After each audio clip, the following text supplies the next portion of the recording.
palakpakan ay nakakabingi. Ang mga ilaw ng kamera ay nakakasilaw. Hawak ni William Scott ang isang mabigat na tropeyo na gawa sa salamin. Isang patunay na siya ang kinilalang Businessman of the Year.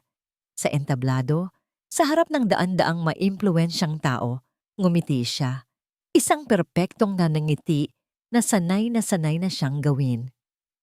Gusto kong ialay ang karangalang ito sa aking pamilya, sabi niya sa mikropono. Ang kanyang boses ay malakas at puno ng kumpiyansa. Sa aking tatlong anghel na nagbibigay sa akin ng inspirasyon araw-araw. Pagbaba niya ng entablado, sinalubong siya ng kanyang mga business partner. Congratulations, William! You deserve it!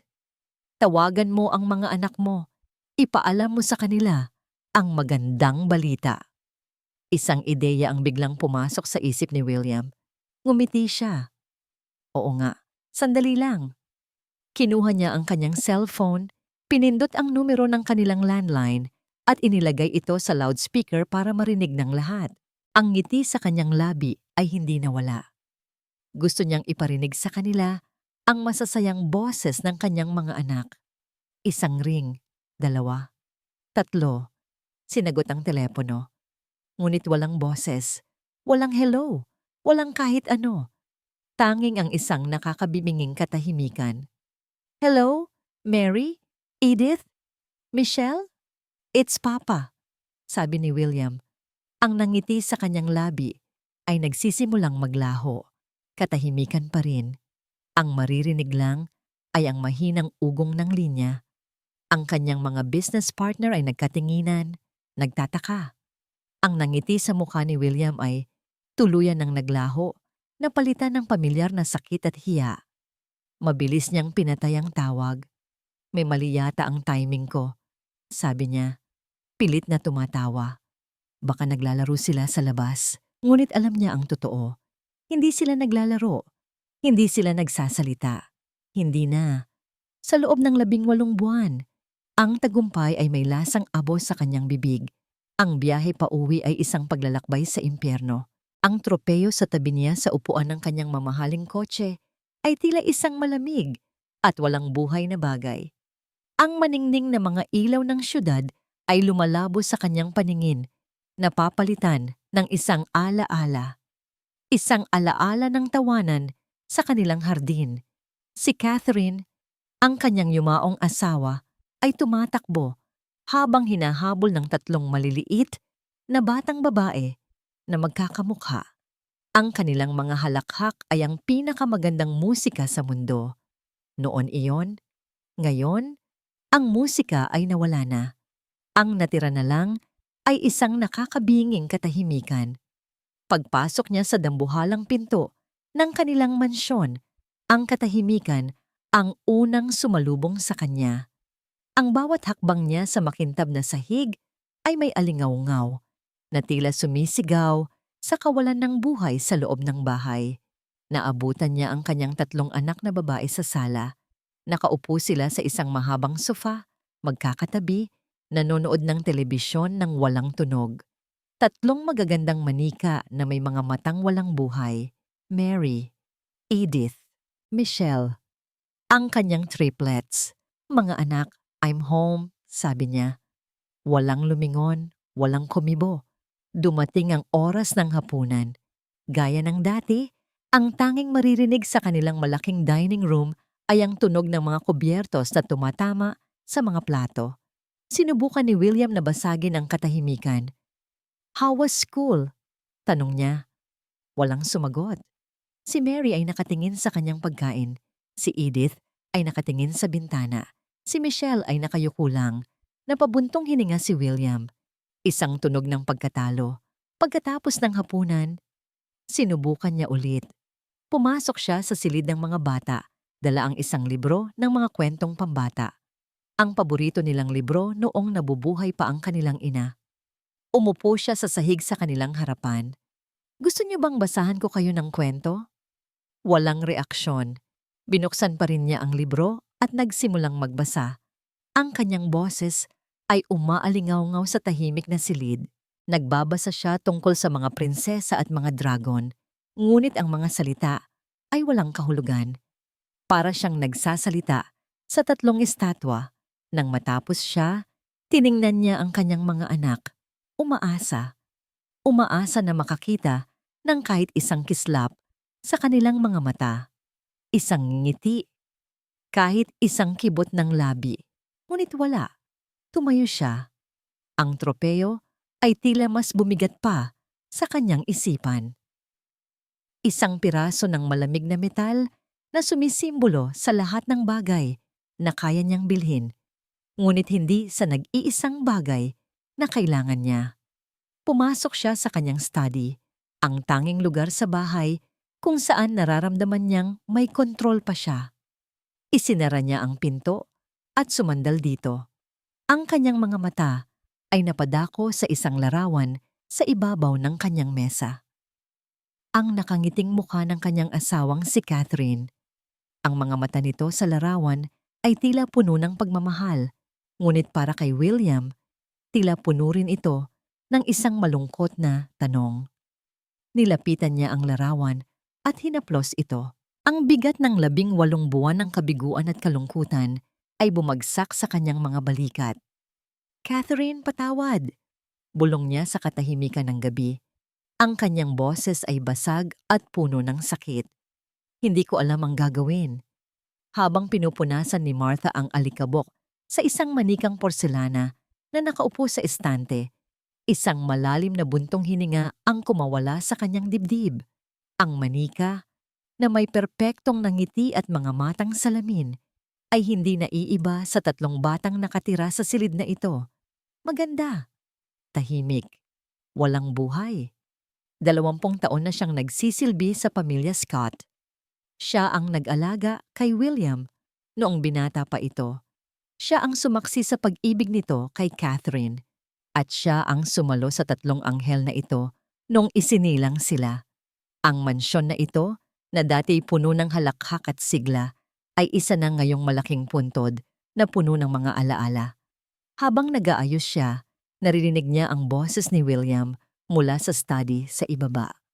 Ang boses nito ay malakas, iritado. "Ano ang ibig mong sabihin na walang progreso? I'm paying you thousands of dollars per session. You're supposed to be the best." Sumilip si Martha mula sa pasilyo.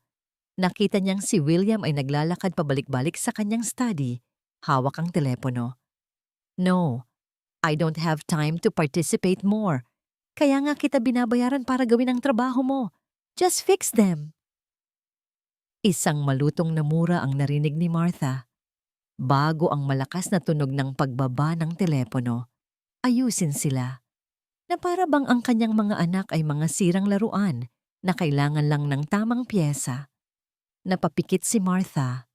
Ang puso niya ay naninikip para kay William, ngunit mas lalo na para sa 3 batang nawalan ng ina at unti-unting nawawalan din ng ama.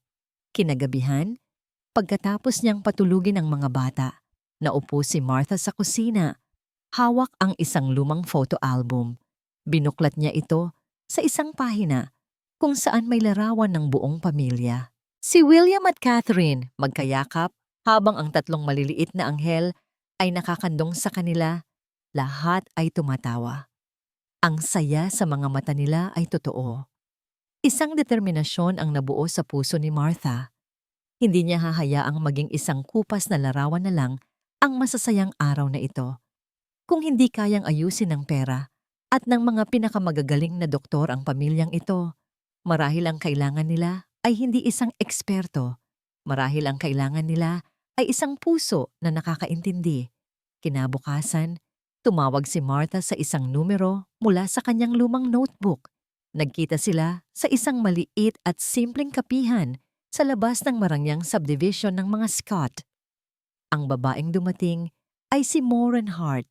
Simple lang ang kanyang pananamit at may isang aura ng katahimikan sa kanyang paligid. Ngunit ang kanyang mga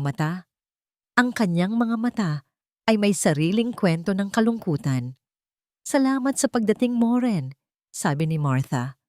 "Walang anuman, Yaya Martha. Ano po ang maitutulong ko?" Ikinuwento ni Martha ang lahat.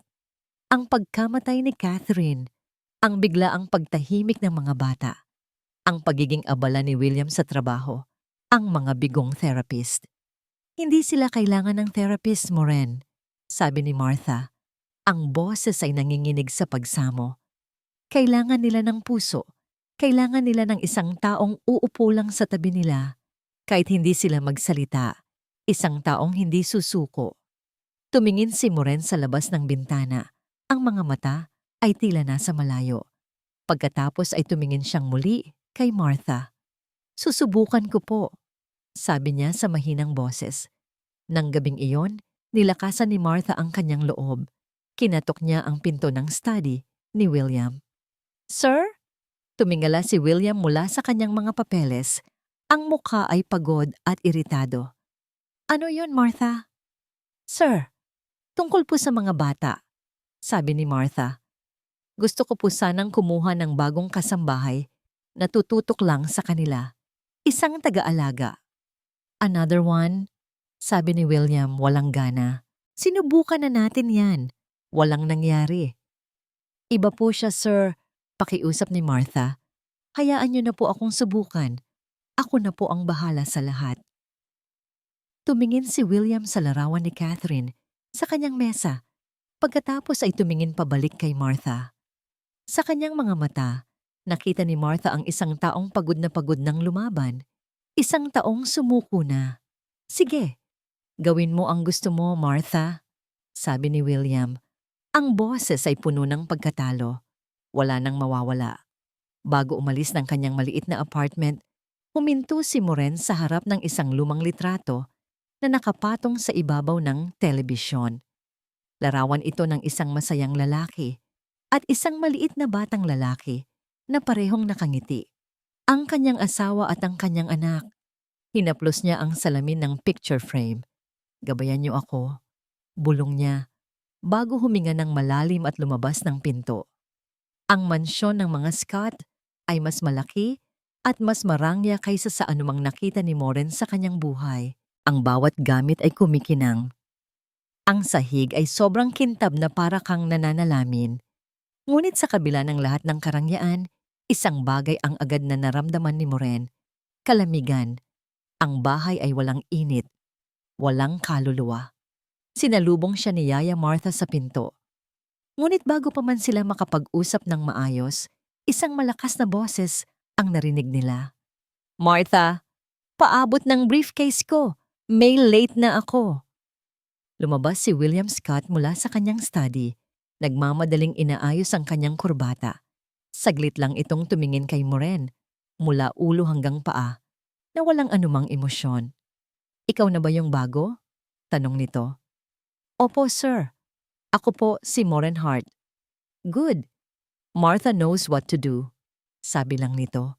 Kinuha ang briefcase mula kay Martha at nagmamadaling umalis nang hindi man lang muling sumusul. Tulyap. Naiwan si Moren sa gitna ng malawak na foyer. Bit-bit ang kanyang maliit na bag. Ang pagdating niya ay tila hindi man lang napansin. Hayaan mo na siya, iha, sabi ni Yaya Martha. Lagi lang talagang ganyan.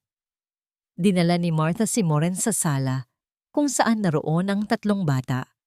Nakaupo sila sa sofa, magkakatabi. Ang atensyon ay nasa isang cartoon show na walang tunog.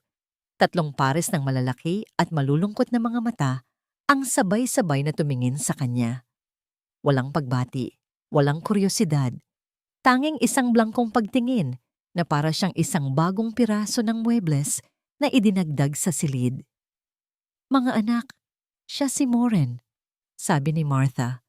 Ang bago ninyong taga-alaga. Hindi kumibo ang mga bata. Ibinalik lang nila ang kanilang tingin sa telebisyon. Alam ni Moren na hindi ito magiging madali. Sa halip na pilitin silang kausapin, tumahimik na lang si Moren. Nagpaalam siya kay Martha na magtutungo siya sa kusina. Hindi niya sinubukang hawakan o kausapin ang mga bata. Dinaanan niya lang sila na parang hangin. Sa kusina, ibinaba niya ang kanyang mga gamit. Tumingin siya sa paligid. Ang kusina ay malinis at moderno, ngunit tila bihira itong magamit para sa totoong pagluluto. Kumuha siya ng harina, itlog at mantikilya mula sa ref. Nagsimula siyang magmasa ng harina. Ang kanyang mga kamay ay gumagalaw ng may sariling memorya. Isang ritual na paulit-ulit na niyang ginawa noon. Para sa kanyang asawa. Para sa kanyang anak. Habang nagmamasa siya, isang himig ang nagsimulang kumawala sa kanyang mga labi. Hindi ito malakas. Isang mahinang pag-awit lang. Halos isang bulong. Isang lumang oyayi na laging inaawit ng kanyang ina sa kanya. Isang kantang inaawit niya para sa kanyang anak gabi-gabi. Tulog na, bunso ko, ang nanay ay malayo. Hindi niya alam kung bakit niya ito ginawa. Marahil dahil sa katahimikan ng bahay, o marahil dahil sa bigat ng kalungkutan na kanyang naramdaman pagpasok pa lang. Ang pag-awit ay ang kanyang paraan para pagaanin ang sariling dibdib. Ipinagpatuloy niya ang kanyang ginagawa. Naglagay siya ng cinnamon at asukal. Ang matamis at mainit na amoy ng cinnamon rolls ay unti-unting pumuno sa malamig na hangin ng kusina, gumagapang palabas patungo sa sala. Hindi niya namalayan, ngunit sa may pintuan ng kusina, isang pares ng mga mata ang sumusulyap sa kanya. Si Michelle, ang bunso sa tatlo, ay nakatayo roon, tahimik na nagmamasid. Hindi dahil sa amoy ng tinapay, kundi dahil sa himig ng isang pamilyar na oyayi. Nang marinig niya ang kantang iyon, ang ulo ni Michelle, na laging nakayuko, ay dahan-dahang tumingala. Ang kanyang mga mata, na laging blanko, ay biglang nagkaroon ng isang maliit na kislap ng pagtataka. Lumipas ang mga araw na naging linggo. Walang nagbago sa panlabas na anyo ng mansyon ng mga Scott. Si William ay abala pa rin sa kanyang trabaho. Ang mga bata ay tahimik pa rin sa tuwing nasa paligid siya. Ngunit sa loob, sa mga oras na si William ay wala, isang maliit at tahimik na himala ang unti-unting nabubuo. Hindi kailanman pinilit ni Moren ang mga bata na magsalita. Ang kanyang diskarte ay mas simple, mas payak. Siya ay naging isang presensya. Isang mainit at palaging naririyan na presensya. Kapag umaga, habang nagkakape si Moren sa hardin, inilalabas niya ang isang tumba-tumba at doon uupo. Kinakausap ang mga bulaklak. Ang ganda ng umaga, mga rosas, sasabihin niya. Sana ay magustuhan ninyo ang araw na ito. Sa una, pinapanood lang siya ng tatlong bata mula sa bintana ng kanilang silid. Ngunit isang araw, nakita na lang ni Moren si Edith, ang pinakamahiyain sa tatlo, na nakatayo sa may pintuan ng hardin, hawak ang isang maliit na regadera. Hindi ito nagsalita. Naglakad lang ito papunta sa isang tuyot na halaman at tahimik itong diniligan. Iyon ang naging simula ng kanilang ritual sa hard. Kapag hapon, sa playroom, hindi niya pinipilit ang mga bata na maglaro. Sa halip, uupo siya sa sahig, kukuha ng 3 manika, at magsisimulang magkwento. Noong unang panahon, sisimulan niya, may 3 prinsesa na nakatira sa isang kastilyo ng katahimikan. Magaganda sila at mababait, ngunit nakalimutan na nila kung paano gamitin ang kanilang mga boses. Habang nagkukwento siya, lihim na nakikinig ang 3 prinsesa ng totoong buhay. Si Mary, ang panganay, ay magkukunwaring nagbabasa ng libro, ngunit ang kanyang mga mata ay hindi gumagalaw sa pahina. Nakikinig siya. Ang pinakamalaking pagbabago ay laging nangyayari sa kusina. Ang kusina ang naging kanilang santuwaryo. Ang lugar kung saan ang mga pader ay walang tainga. Isang hapon, habang nagbe-bake si Moren, bigla siyang nagsalita. Naku, naubusan pala tayo ng asukal. Paano na itong paborito nating pandesal? Nagkatinginan ang 3 bata. Alam nila kung nasaan ang asukal, ngunit walang nangahas magsalita. Ilang sandali ng katahimikan. Pagkatapos, si Mary, na may tapang na tila hinugot mula sa kung saan, ay tumayo. Kinuha ang lalagyan ng asukal at inilapag ito sa mesa. Pagkatapos ay tumingin siya kay Moren at sa kauna-unahang pagkakataon, Sa loob ng 18 buwan, isang salita ang lumabas sa kanyang bibig. Isang bulong, mahina ngunit malinaw. Pandesal. Nanlaki ang mga mata ni Moren, ngunit pinigilan niya ang sarili na magpakita ng sobrang reaksyon. Ngumiti lang siya. Isang malawak at totoong ngiti. Salamat, Mary, sabi niya. Salamat. Mula sa isang salitang iyon, nasundan pa ng iba. Mga bulong lang sa simula. Mga salitang sinasabi lang sa loob ng kusina. Tubig. Masarap. Isa pa. Ang bawat salita ay isang tagumpay. Ang bawat salita ay isang ladrilyo na muling nagtatayo sa kanilang nawasak na mundo.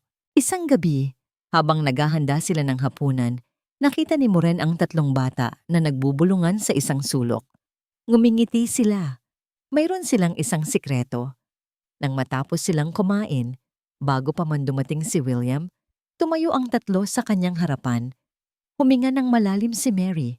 Para sa'yo, Ate Moren, sabi nito, at nagsimula silang kumanta. Ang paboritong kanta ng kanilang ina, You Are My Sunshine. Ang kanilang mga boses ay nanginginig at wala sa tono. Ngunit para kay Moren, ito ang pinakamagandang koro na narinig niya sa buong buhay niya. Naiyak si Moren sa tuwa. Niyakap niya ang 3 bata ng mahigpit. Sa yakap na yon, naramdaman nilang lahat ang isang bagay na matagal nang nawawala sa kanilang buhay. Pag-asa. Bigla, narinig nila ang ugong ng isang paparating na sasakyan sa labas. Ang kotse ni William. Kasing bilis ng isang kisap mata, ang mga ngiti sa mukha ng mga bata ay naglaho. Ang kislap sa kanilang mga mata ay namatay. Bumitaw sila sa pagkakayakap kay Moren at mabilis na naglakad palabas ng kusina, pabalik sa sala. Bumalik sila sa pagiging mga manikang walang buhay. Naiwan si Moren sa kusina, nakikinig sa mga yabag ni William na pumapasok sa bahay. Ang kanyang puso ay puno ng tuwa, ngunit kasabay nito ay puno rin ng lungkot. Mayroon silang isang magandang sikreto, ngunit hanggang kailan nila ito maitatago? Pagod na pagod si William. Nasa gitna siya ng isang video conference call kasama ang mga investor mula sa Japan. Ang mga numero at chart sa screen ay lumalabo na sa kanyang paningin. Ang boses ng kanyang sao ay tila isang malayong ugong na lang. Dapat ay nasa eroplano na siya ngayon, papuntang Japan, para sa pinakamalaking deal ng kanyang kumpanya ngayong taon. Ngunit isang kakaibang pakiramdam ang bumalot sa kanya. Isang pakiramdam ng pagkabagot at pagkawalang saysay. Para saan pa ang $1 bilyong na kontrata kung pag-uwi niya, ang sasalubong sa kanya ay isang bahay na kasing tahimik ng isang libingan? Isang desisyon ang bigla niyang ginawa. Gentlemen, sabi niya, pinuputol ang presentasyon. I'm sorry. I have to cancel my flight. A family emergency. Hindi na niya hinintay ang kanilang mga reaksyon. Pinatay niya ang tawag. Sa unang pagkakataon, sa loob ng maraming taon, pinili niya ang kanyang pamilya kaysa sa isang deal. Isang maliit na ngiti ang sumilay sa kanyang labi. Marahil, kung uuwi siya ng maaga, masusubukan niyang muli. Masusubukan niyang basahan ulit sila ng kwento. Pagpasok niya sa gate ng mansyon, ang pamilyar na katahimikan ang kanyang inaasahan. Ipinasok niya ang kanyang susi sa pinto at binuksan ito ng dahan-dahan. Ngunit may mali. May naririnig siya. Isang tunog na napakatagal na niyang hindi naririnig, kaya't sa simula ay inakala niyang guni-guni lang ito. Isang tunog ng musika at tawanan. Tawanan. Napatigil si William. Ang kanyang puso ay biglang nagsimulang tumibok ng mabilis. Sino ang tumatawa? Imposible. Dahan-dahan siyang naglakad sa pasilyo, sinusundan ng pinagmumulan ng tunog. Papunta ito sa kusina.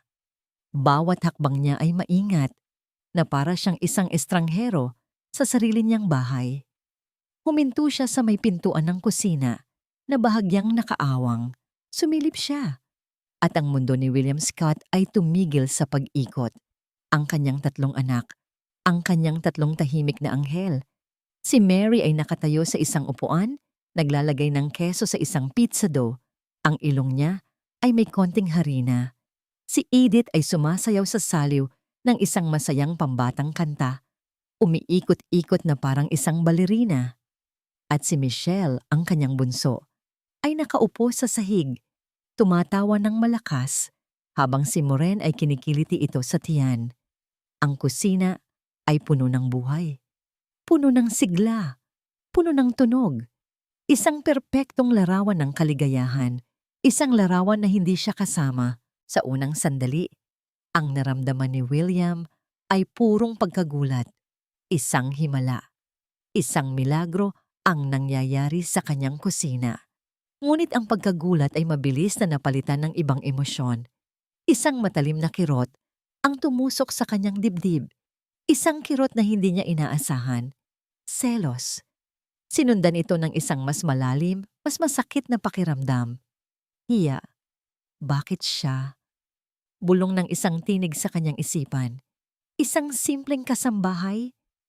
Nagawa niya ang hindi nagawa ng pinakamagagaling na doktor sa buong mundo. Ang hindi ko nagawa, ako ang ama nila. Ako dapat ang nagpapatawa sa kanila. Sa sandaling iyon, hindi niya nakita ang kanyang mga anak na gumagaling. Ang nakita niya ay ang kanyang sariling kabiguan. Ang babaeng iyon, si Moriren, ay hindi isang anghel sa kanyang paningin. Isa siyang salamin na nagpapakita kung gaano siya naging isang walang kwentang ama. Hindi na niya kaya. Ang sakit at hiya ay naging isang malamig na galit. Itinulak niya ang pinto. Sa isang iglap, ang musika ay tumigil. Ang sayawan ay huminto. Ang tawanan ay namatay. 4 na pares ng mga mata ang napatingin sa kanya. Ang mga mata ng kanyang mga anak, na ilang segundo lang ang nakalipas, ay puno ng saya, ay napuno ngayon ng pagkagulat at takot, na para siyang isang halimaw na sumira sa kanilang kasiyahan. Tumingin sila sa kanya na para siyang isang estranghero. Iyon na ang huling dagok. Ang kanyang mga mata ay hindi tumingin sa kanyang mga anak. Dumiretso ang mga ito kay Moren. Ang galit, ang selos, ang hiya. Lahat ay nagsama-sama sa dalawang salitang puno ng yelo. You're fired. Natahimik ang lahat. Umalis ka na. Ngayon din. Ang mga salita ni William ay binitawan sa hangin na parang mga piraso ng yelo na nagpalamig sa buong kusina. Hindi nagsalita si Moren. Walang pagtataka, walang galit. Tumingin lang siya kay William at sa kanyang mga mata, nakita ni William ang isang bagay na mas masakit pa kaysa sa anumang akusasyon. Pagkaunawa. Pagkaunawa na may kasamang awa na para bang alam na niyang mangyayari ito. Dahan-dahan siyang tumango, isang beses lang. Hinubad niya ang kanyang apron at maingat itong itinupi. Pagkatapos, lumuhod siya sa harap ng 3 bata. Ang mga ito ay nakatayo na parang mga estatwa. Ang kanilang mga mukha ay blangko sa pagkagulat. Hinawakan niya ang kamay nilang 3. Hindi siya nagsalita. Tiningnan lang niya sila sa mata, isa-isa, isang tahimik na paalam. Dumating si Yaya Martha. Tumatakbo. Narinig yata ang sigaw ni William. Nakita niya ang eksena at ang mukha niya ay napuno ng pighati. Sir, ano pong ginawa ninyo? Bulong nito. Puno ng hindi makapaniwalang sakit. Hindi sumagot si William. Nakatayo lang siya roon. Matigas. Ang panga ay naninikip. Pinapanood ang bawat galaw ni Moren. Tumayo si Moren at naglakad papunta kay Yaya Martha. Niyakap nila ang isa't isa ng mahigpit. Salamat po sa lahat, bulong ni Moren. Pagkatapos, kinuha niya ang kanyang maliit na bag sa isang sulok at naglakad papunta sa pinto. Hindi siya lumingon, ngunit ang 3 bata, ang kanyang 3 anak, ay lumingon.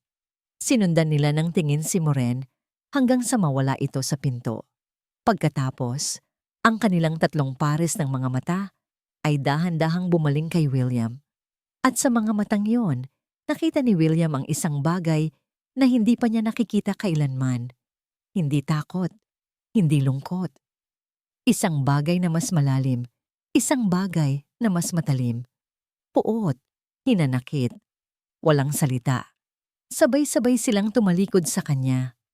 Naglakad sila paakyat ng hagdanan, pabalik sa kanilang silid. Ang kanilang mga likod ay isang matibay na pader na hindi niya kayang sirain.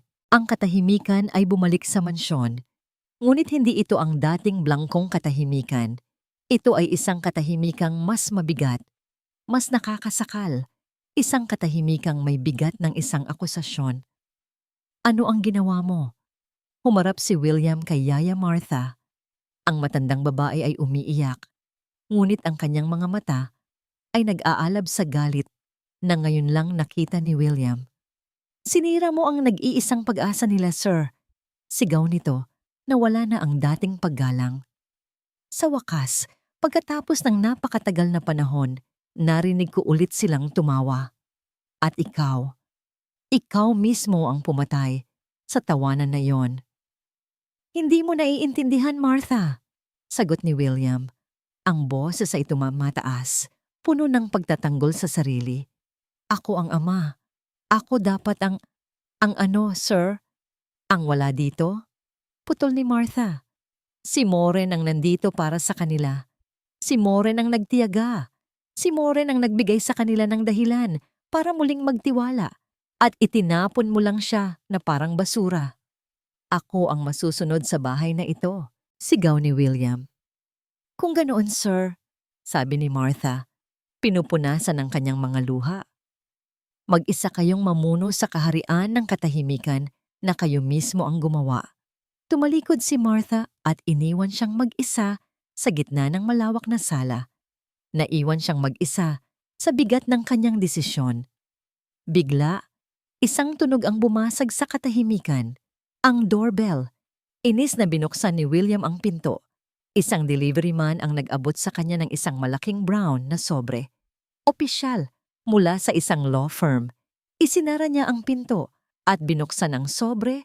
Ang kanyang mga daliri ay bahagyang nanginginig. Sa loob, may mga makakapal na dokumento. Ngunit ang mga unang salita sa pinakaunang pahina ang siyang bumaon na parang punyal sa kanyang puso. Petition for custody. Naglalaman ito ng pangalan ng kanyang mga anak.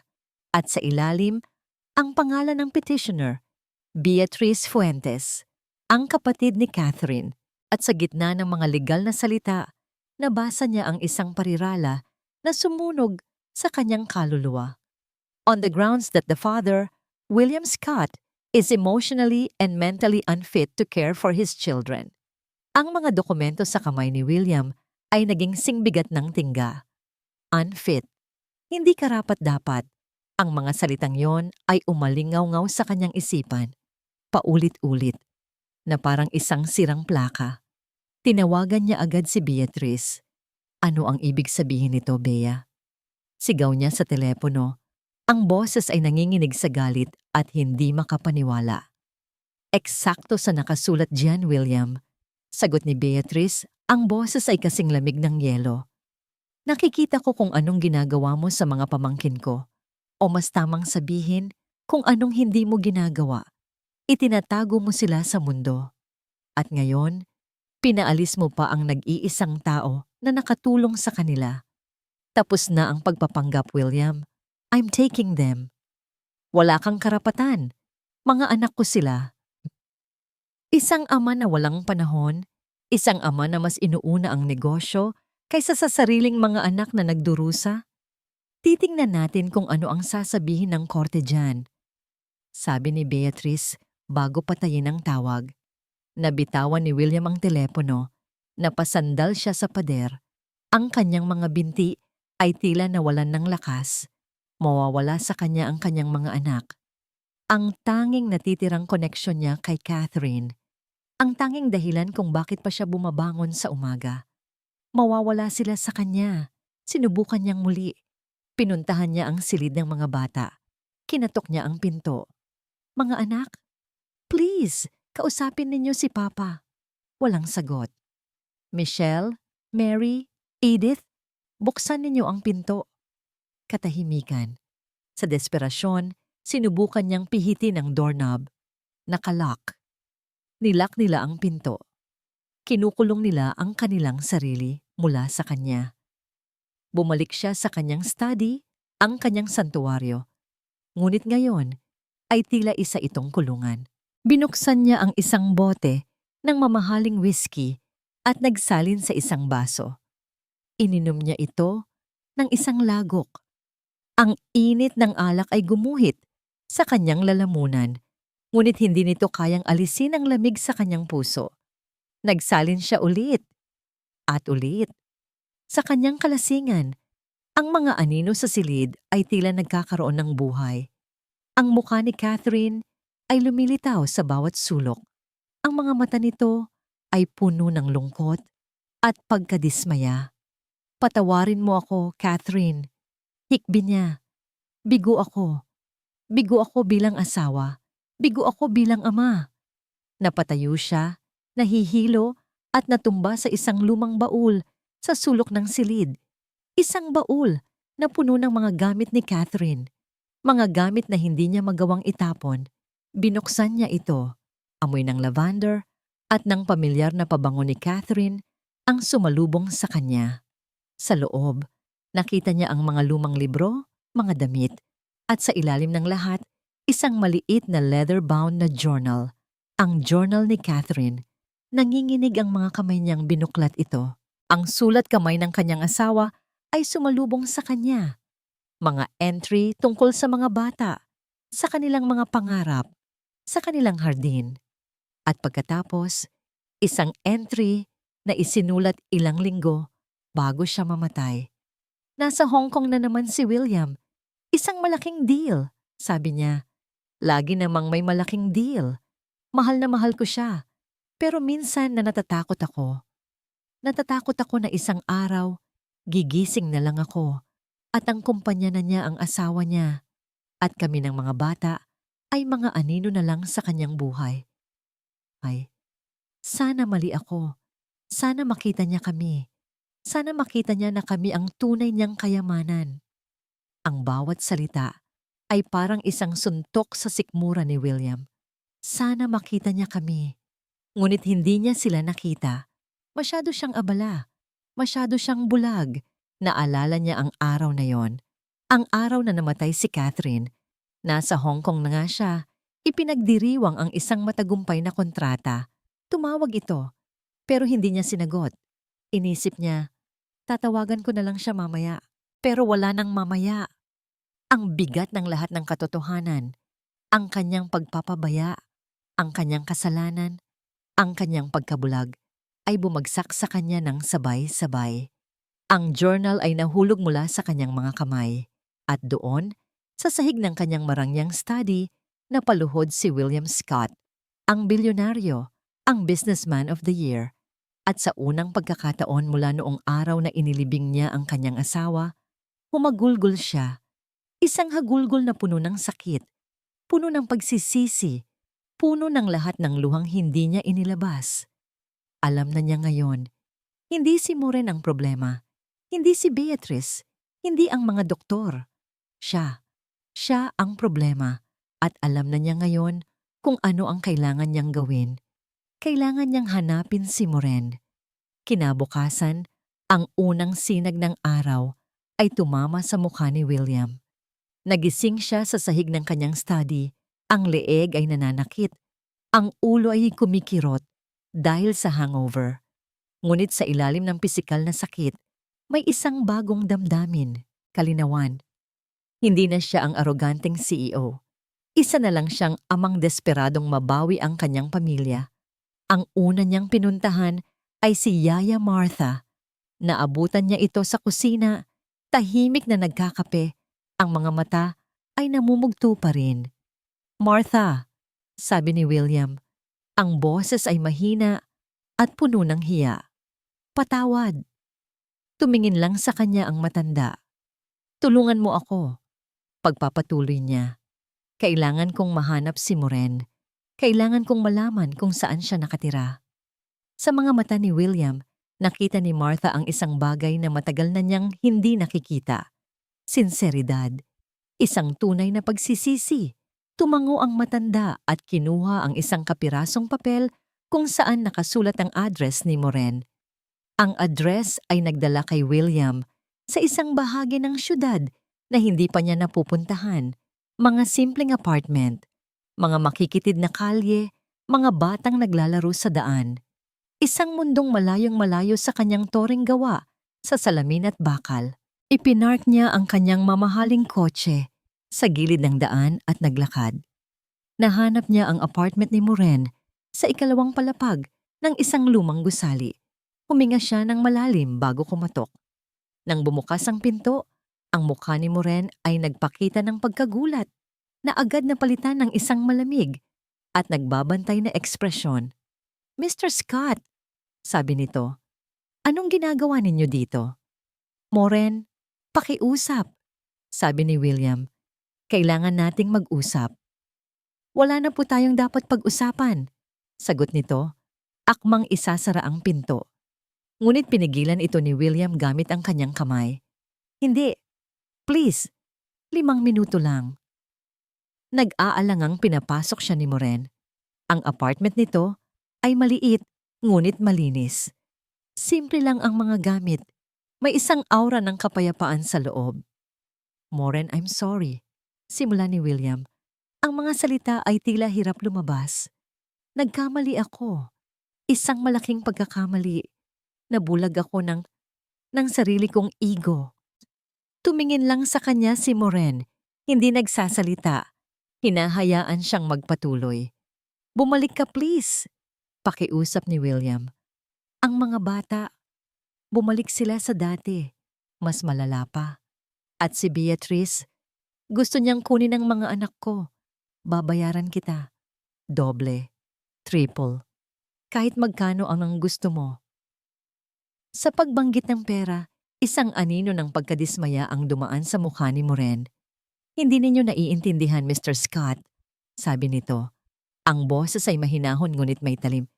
"Hindi ito tungkol sa pera. Kung ganoon, ano? Ano ang kailangan kong gawin?"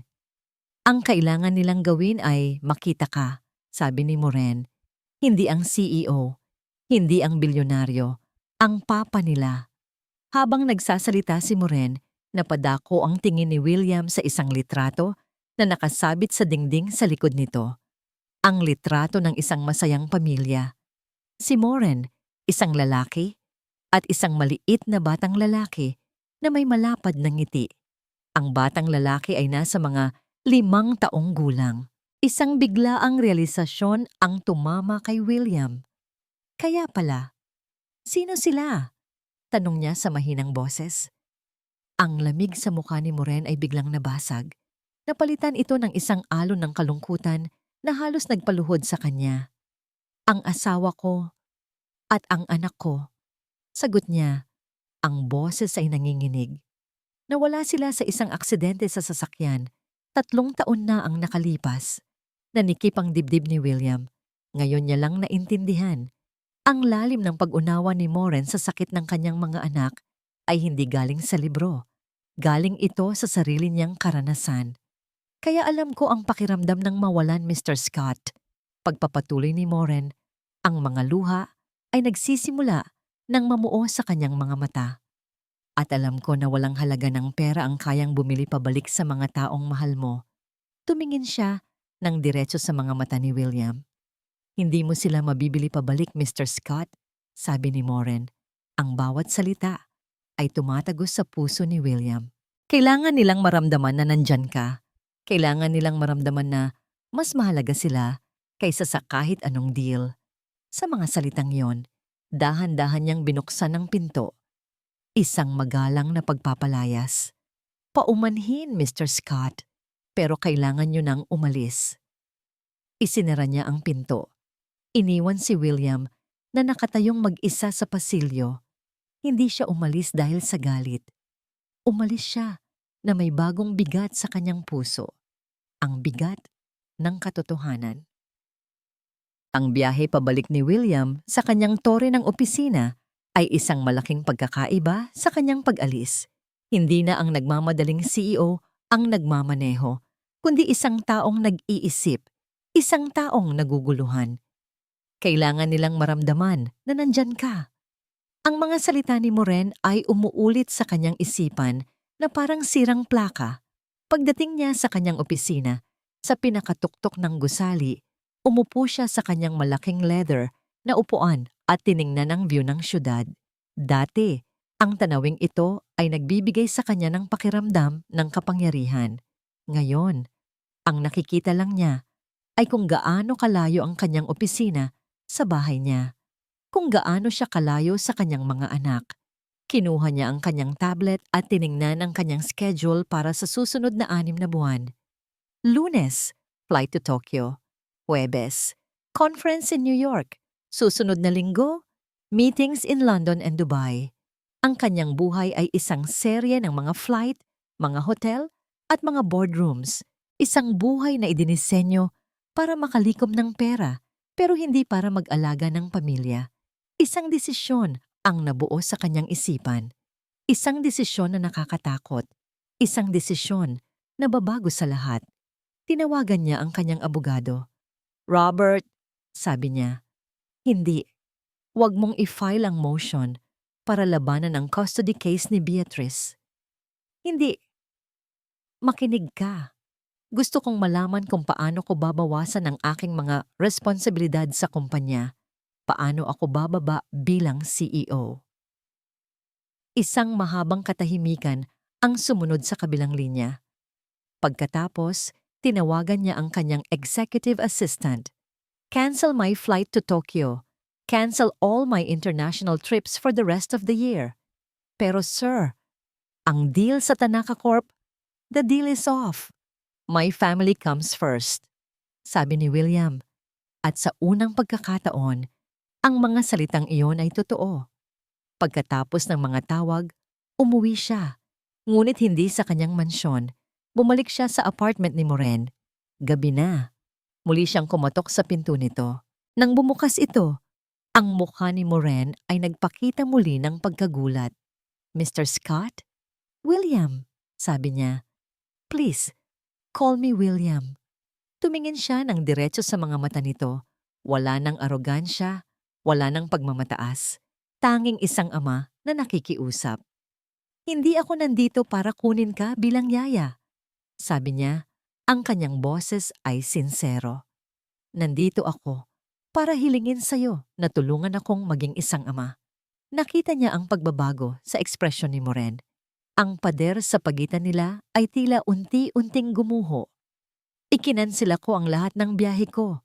Pagpapatuloy niya, "Kinausap ko na ang mga abogado ko para ibaba ang posisyon ko sa kumpanya. I will cut my work hours in half. Magsisimula ako sa simula. Tuturuan mo ako. Tuturuan mo ako kung paano pakinggan ang mga anak ko. Kung paano sila laruin. Kung paano sila patawanin." Humakbang siya palapit. Ang kanyang mga mata ay puno ng pagsamo. "Hindi ko ito kayang mag-isa, Moren. Kailangan ka nila. Kailangan kita." Ang huling salita ay halos pabulong na lang na lumabas. Isang pag-amin na hindi niya inaasahan na sasabihin. Tinitigan siya ni Moren. Isang mahabang, matamang pagtitig. Tinitingnan niya ang lalim ng kanyang mga mata. Hinahanap ang katotohanan. Hinahanap kung ito ba ay isa na namang desperadong hakbang ng isang bilyonaryo o isang tunay na pagbabago ng isang ama. Pagkatapos ng tila isang walang hanggang katahimikan, isang maliit na tango ang kanyang ginawa.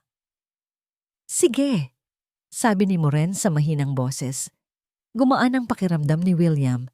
Isang malaking bigat ang tila nabunot sa kanyang dibdib. "Salamat, Moren. Salamat. Pero sa isang kondisyon." Dagdag nito, ang kanyang mga mata ay seryoso. "Kahit ano, hindi ako babalik doon para sa'yo o para sa pera mo," sabi ni Moren. "At hindi rin ako babalik doon ng mag-isa." Tumingin ito sa kanya, ang kahulugan ay malinaw. "Sabay tayong babalik."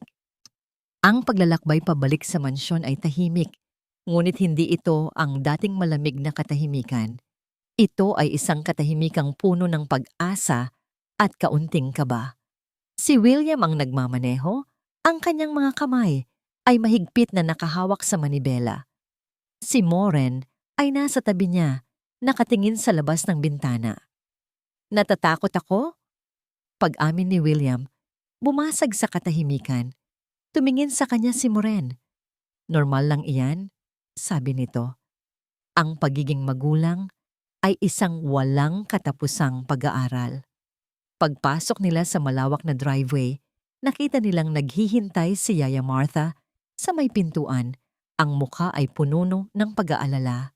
Nang makita niya si Moren na bumaba mula sa kotse ni William, isang malawak na ngiti ng cousinet ang gumuhit sa kanyang mukha. Nasaan sila? Tanong ni Moren. Nasa playroom po, ma'am. Sagot ni Martha. Naglakad sila papasok. Si William ay nasa likuran. Hinahayaan si Moren na mauna. Ito ang sandali ni Moren. Dahan-dahang binuksan ni Moren ang pinto ng playroom. Sa loob, nakaupo ang 3 bata sa sahig, magkakatabi. Tahimik na nakatingin sa kawalan. Mary, Edith, Michelle, tawag ni Moren sa malambing na boses. Sabay-sabay na lumingon ang 3. Nang makita nila si Moren, ang kanilang mga mata ay nanlaki. Sa isang iglap, ang mga manikang walang buhay ay naglaho. Ate Moren. Sabay-sabay silang tumakbo at niyakap si Moren. Nang mahigpit, umiiyak, tumatawa, lahat ng sabay-sabay. Niyakap sila ni Moren pabalik. Ang sarili niyang mga mata ay puno na rin ng luha. Pagkatapos ng ilang sandali, bumitaw ang mga bata sa pagkakayakap at napansin nila ang lalaking nakatayo sa may pintuan. Ang kanilang ama. Ang mga ngiti sa kanilang mukha ay bahagyang naglaho. Ang kislap sa kanilang mga mata ay bahagyang kumupad. Humarap sila sa kanya, naghihintay. Ito na ang sandali ni William. Dahan-dahan, lumuhod siya sa sahig para maging kapantay nila. Tumingin siya sa kanyang 3 anak. At sa unang pagkakataon, hindi niya nakita ang isang problema na kailangang ayusin. Nakita niya ang 3 pusong nasaktan na kailangan ng pagmamahal ng kanilang ama. Mga anak, simula niya, ang boses ay nanginginig at puno ng pagsisisi. Patawad. Hinayaan niyang dumaloy ang kanyang mga luha, wala nang pakialam sa kanyang imahe. Patawarin ninyo si Papa, naging abala ako, naging makasarili ako, at nasaktan ko kayo. Patawad. Hindi nagsalita ang mga bata, tinitigan lang nila siya. Pero nandito na ako ngayon, pagpapatuloy niya. At pangako, hinding-hindi na ako aalis. Nandito na si Papa. Isang boses ang biglang bumasag sa sandaling iyon mula sa likuran. Anong kaguluhan ito? Nakatayo si Beatrice sa may pintuan. Ang mukha ay matigas. Tiningnan niya si Moren na may pagkasuklam. Anong ginagawa mo ulit dito? Bea, please, sabi ni William, tumatayo. Huwag ngayon. Anong huwag ngayon? Sabi ni Beatrice, naglalakad palapit. Nandito ako para kunin ang mga bata. Malinaw na hindi mo sila kayang alagaan. Habang nagsasalita si Beatrice, ang 3 bata na kanina'y nakatingin lang ay gumawa ng isang bagay na hindi inaasahan. Sabay-sabay silang naglakad. Ngunit hindi papunta kay Moren. Naglakad sila papunta sa likod ni William. At doon si Michelle, ang bunso, ay humawak sa laylayan ng pantalon ng kanyang ama. Natigilan ang lahat. Tumingin si William pababa sa kanyang anak at si Michelle ay tumingala sa kanya. Pagkatapos, isang milagro ang nangyari. Papa! Bulong ni Michelle. Isang salitang napakaliit, ngunit umaling-awngaw sa buong silid na parang isang kulog. Nanlaki ang mga mata ni Beatrice. Tumingin siya sa mga bata. Pagkatapos ay kay William. Sa mga mata ng kanyang mga pamangkin, hindi takot ang nakita niya, kundi proteksyon. At sa mga mata ni William, hindi pagkatalo, kundi determinasyon. Alam niyang talo na siya. Walang sinabi, tumalikod si Beatrice at umalis. Ilang buwan ang lumipas. Ang mansyon ay hindi na isang mansyon ng katahimikan. Puno na ito ngayon ng ingay. Ingay ng tawanan, ng kantahan, at minsan ng maliliit na pag-aaway. Isang maaraw na hapon, nasa hardin ng 5. Naglalaro sila ng tagu-taguan. Ready or not, here I come! Sigaw ni William, nakatakip ang mga mata sa isang malaking puno. Nagtago si Mary sa likod ng mga rosas, si Edith sa ilalim ng isang bench. Si Michelle ay tumakbo papunta kay Moren na nakaupo sa damuhan. Binuksan ni William ang kanyang mga mata at nagsimulang maghanap. Sa kanyang paghahanap, ang kanyang mga mata ay nagtagpo sa mga mata ni Moren. Ngumiti sila sa isa't isa. Isang ngiting puno ng pag-unawa, ng pasasalamat, at ng isang bagong damdamin na nagsisimula palang mamukadkad. Nakita ni William si Mary. Hinabol niya ito. Ang halakhak ng kanyang anak ay umalingaw-ngaw sa buong hardin.